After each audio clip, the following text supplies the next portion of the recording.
Bom dia, paz no Senhor Deus. Hoje na nossa sessão de Gotas de Luz, eu vou compartilhar com vocês a minha meditação diária. E todas as manhãs, não sei se vocês já viram, eu publico a minha oração matinal em que eu oro por todos vocês, meus amigos, e também espero que vocês orem comigo por todos. Essas orações surgem a partir da minha meditação matinal.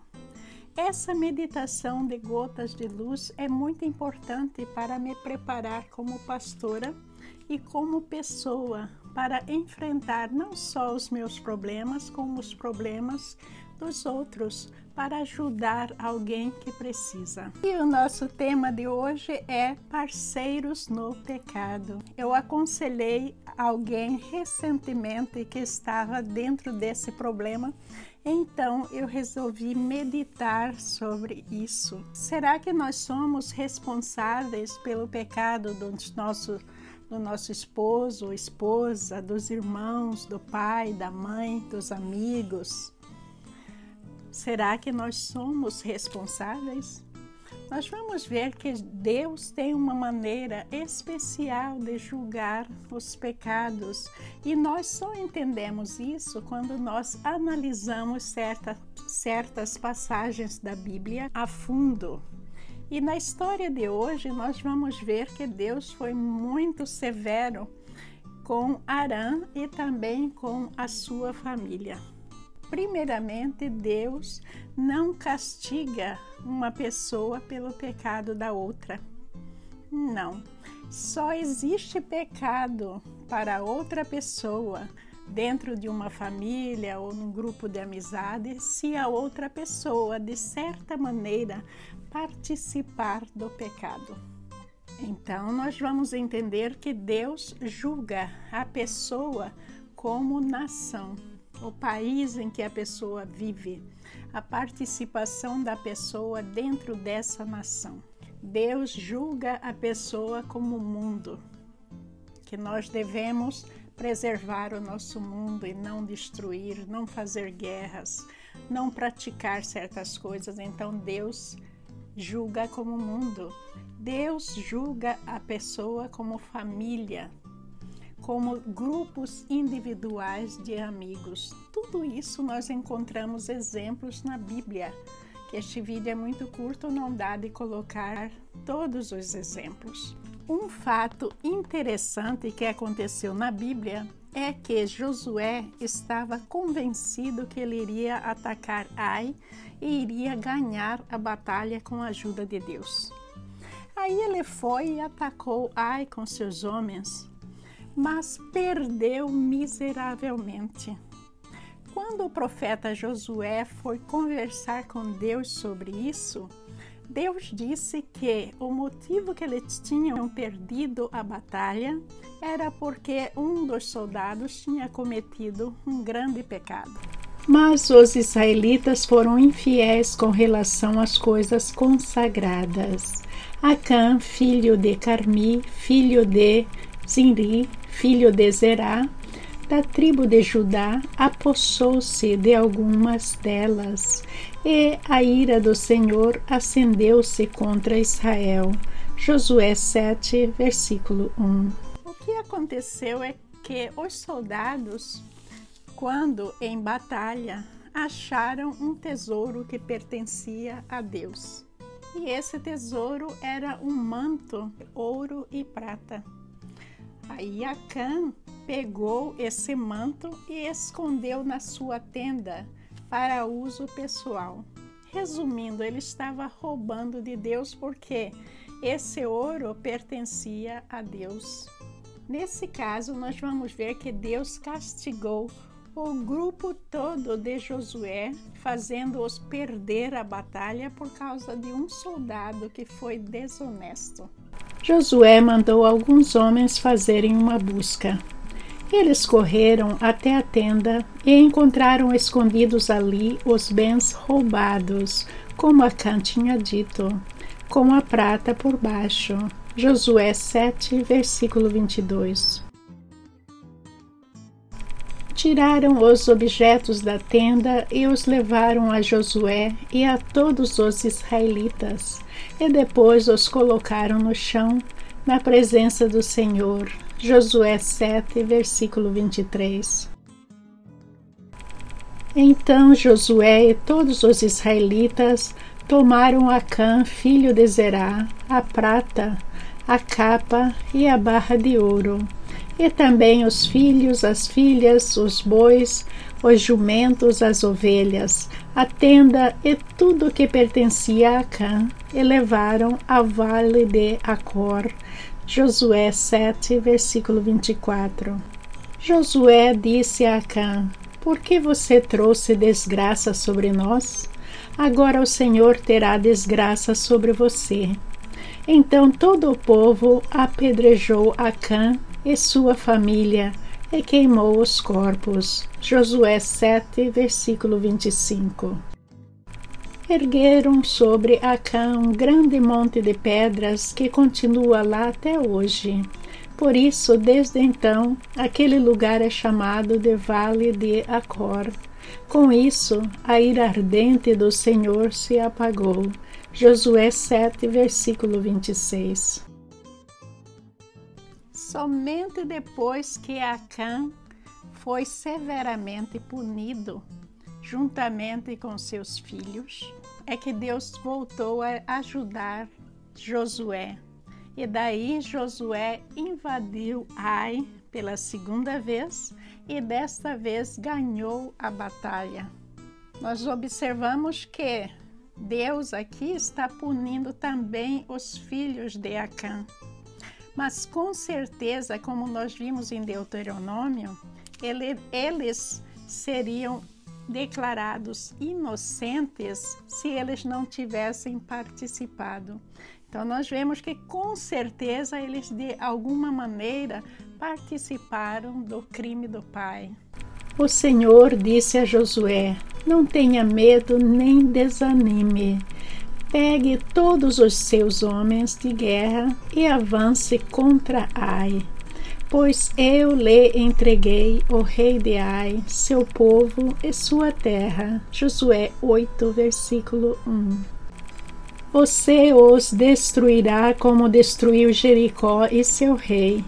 Desta vez, porém, poderão ficar com os despojos e os animais.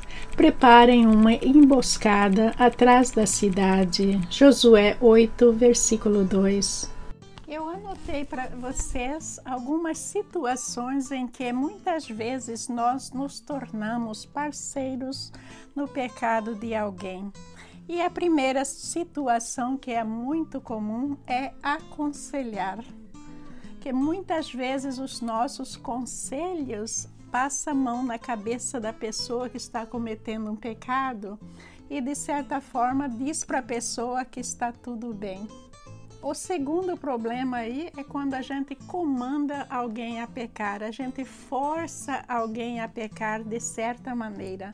Existem muitas situações em que a pessoa é forçada a reagir de uma maneira negativa porque ela foi posta contra a parede. Através de violência, através de palavras, através de agressões verbais e físicas. É um exemplo. Amizades que estão totalmente pervertidas forçam o outro a fazer algo muito errado para que a pessoa pertença àquele grupo. É o caso das pessoas que usam drogas ou que vendem drogas. Um alcoólatra, por exemplo, ele vai incentivar de certa maneira outra pessoa a beber. Ou então ele vai se distanciar do grupo de pessoas que não bebem. Outro exemplo muito comum entre marido e mulher, pai e mãe, é consentir. Que sabem que algo está errado, sabe que um pecado está sendo cometido, mas é como se estivesse varrendo a casa e não tirando o lixo, mas varrendo tudo embaixo do tapete e fica lá aquela sujeira lá. Então, esse é o pecado de consentir. Consentir é o mesmo que participar. é a gente dizer para a pessoa, de certa maneira, que está tudo bem. Só daqui para frente você não faça mais. Mas será que é assim que o cristão deve agir? Outro caso é provocar. A provocação acontece muito hoje em dia, por exemplo, entre os jovens. Todo mundo conhece a palavra bullying. Aqui nós chamamos bullying.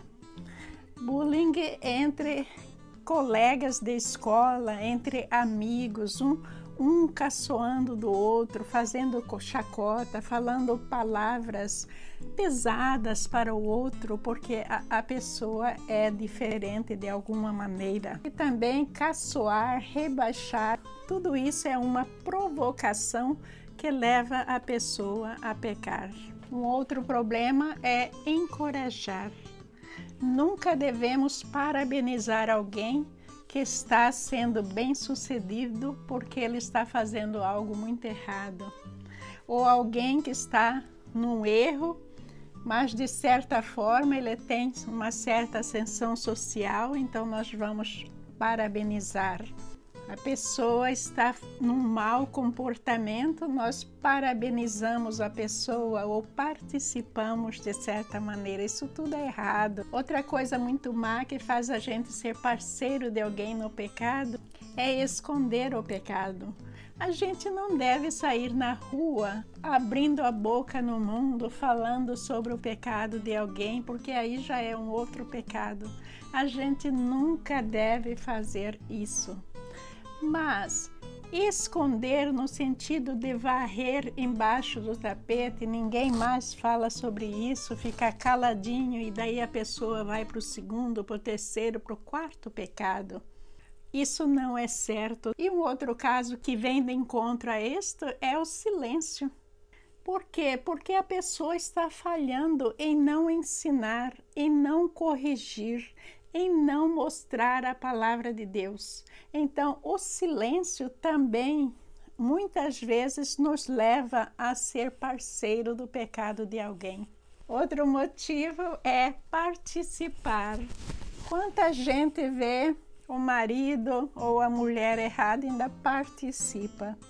Vê o filho, a filha errada, participa, porque algo de bom está dando certo, não é? Muitas coisas que a gente considera bom aqui na Terra simplesmente faz parte do lado trevoso e não é uma coisa recomendada por Deus.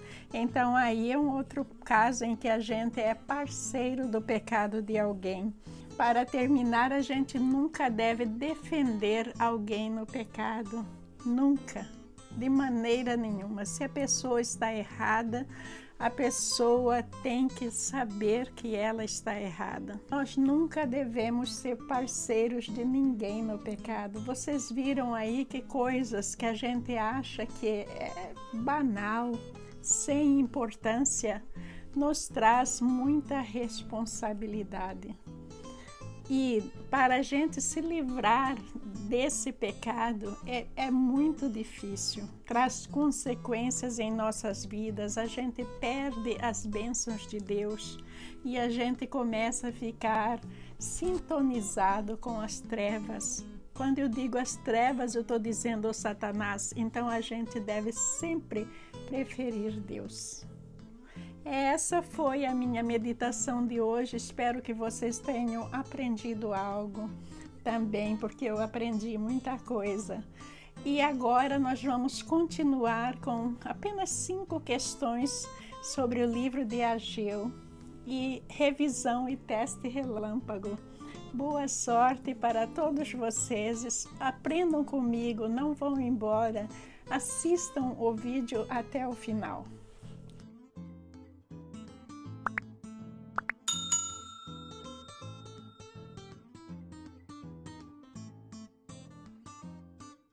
Seja bem-vindo à revisão e teste relâmpago sobre o livro de Ageu. Quem é o profeta depois de Ageu, da classe dos menores profetas? A. Sofônias, B. Malaquias, C. Zacarias. Escolha apenas uma opção.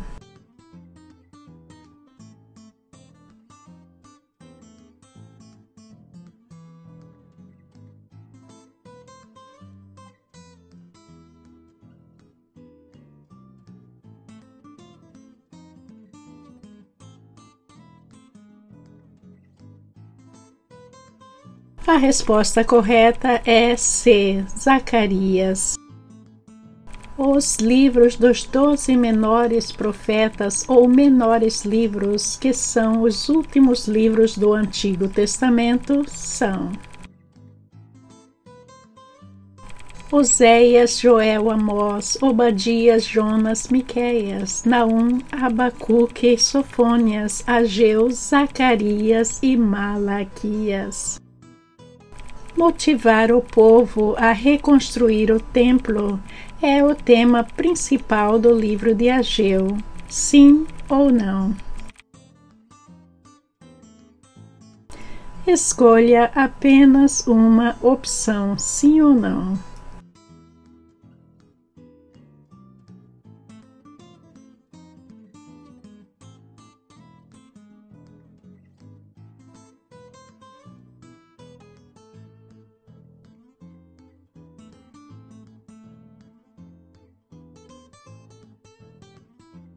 A resposta correta é sim. Motivar o povo a reconstruir o templo é o tema principal do livro de Ageu. Agora subam as colinas, tragam madeira e reconstruam minha casa. Então me alegrarei nela e serei honrado, diz o Senhor. Ageu 1, versículo 8. Qual era a principal reclamação de Deus contra Judá? A. O povo voltou à idolatria. B. O povo vivia em casas luxuosas, mas a casa de Deus continuava em ruínas. C. O povo vivia em casas luxuosas e se enriqueciam ilegalmente. Escolha apenas uma opção.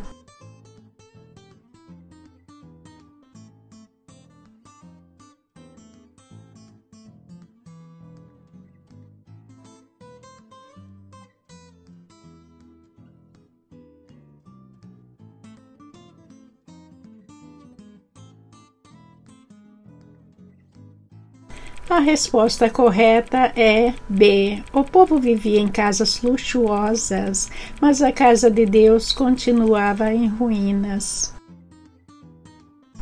Por que vocês vivem em casas luxuosas, enquanto minha casa continua em ruínas? Ageu 1, versículo 4. Zorobabel era o governador de Jerusalém que reconstruiu o templo junto do povo. Sim ou não? Escolha apenas uma opção, sim ou não.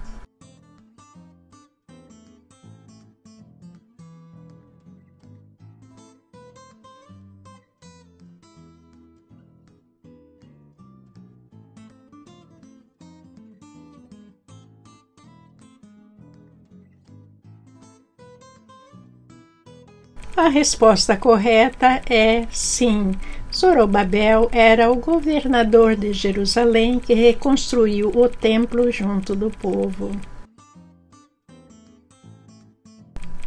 E o Senhor deu ânimo ao governador de Judá, Zorobabel, filho de Sealtiel, ao sumo sacerdote Josué, filho de Jeozadaque, e a todo o remanescente do povo. Começaram a trabalhar na casa de seu Deus, o Senhor dos Exércitos. Ageu 1, versículo 14. Deus chamou Zorobabel de meu servente, e o deu a ele um anel de selar, e ele mesmo o usaria em seu dedo. Certo ou errado? Escolha apenas uma opção, certo ou errado.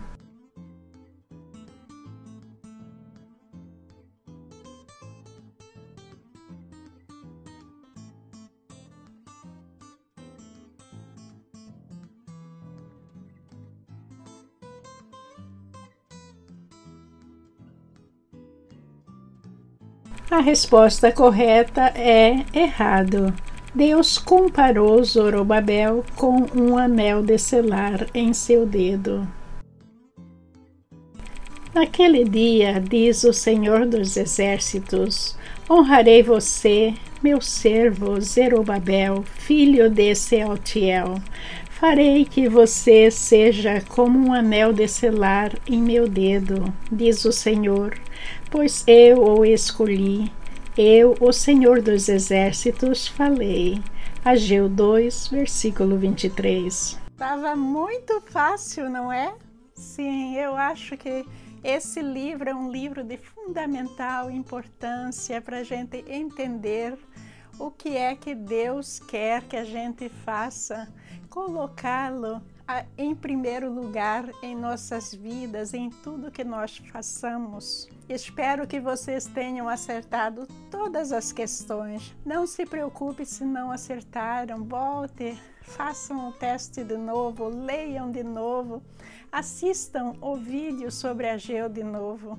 E que Deus nos acrescente muita sabedoria, muita vontade de aprender a palavra de Deus, que Ele nos acrescente saúde, paz, felicidades em abundância. Amém. Bom dia, meus amigos. Muito obrigada. Que Jesus nos abençoe. Amém.